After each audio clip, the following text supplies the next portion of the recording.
योगी जी, मैं आपको देश की जनता की तरफ से धन्यवाद देता हूं कि सज्जन शक्ति की रक्षा करने के लिए धर्म के कर्तव्य के अनुसार आचरण करते हुए जो दुराचारी, दुर्जन और दुष्ट थे, जो गरीबों का शोषण कर रहे थे, जो अन्याय और अत्याचार कर रहे थे, गलत मार्ग से अवैध संपत्ति कमा रहे थे, उनके ऊपर आपने बुलडोजर घुमाकर देश में आदर्श प्रस्थापित किया।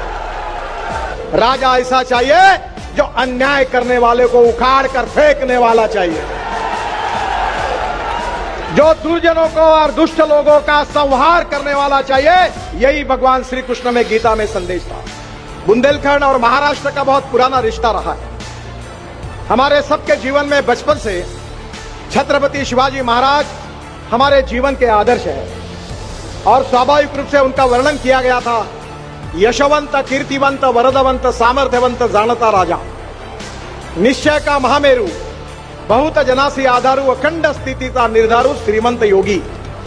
और वो छत्रपति शिवाजी महाराज और बुंदेलखंड के राजा छत्रसाल महाराज, इन दोनों के बीच में बहुत घनिष्ठ मित्रता थी और 17वीं शताब्दी में ये जो नींव है मैत्री की, वो बहुत मजबूत हुई थी।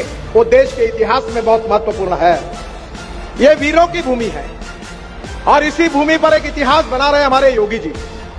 मैं आज देश की जनता की तरफ से उनको धन्यवाद दूंगा कि भगवान श्री कृष्ण ने भगवत गीता में एक बात कही, वो योगी जी के काम को देखकर याद आती है।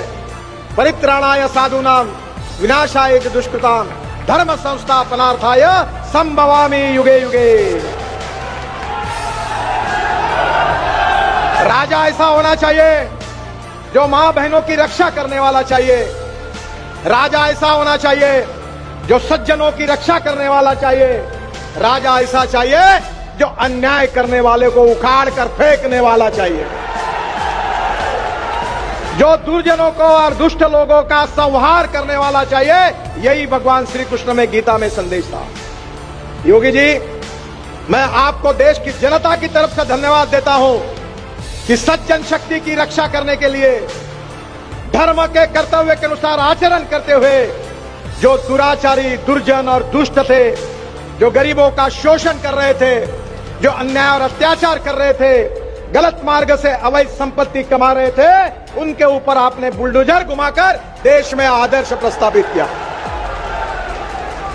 मैं उत्तर प्रदेश की जनता तो आपके ऊपर खुशी है। मैं देश की जनता की तरफ से आपको बहुत बहुत धन्यवाद देता हूं, आपका अभिनंदन करता हूं। और आप इसी कार्य से आगे जाएंगे तो सही में अयोध्या में राम मंदिर तो अब निर्माण हो गया है, पर देश में राम राज्य निर्माण होगा, ये मेरा विश्वास है।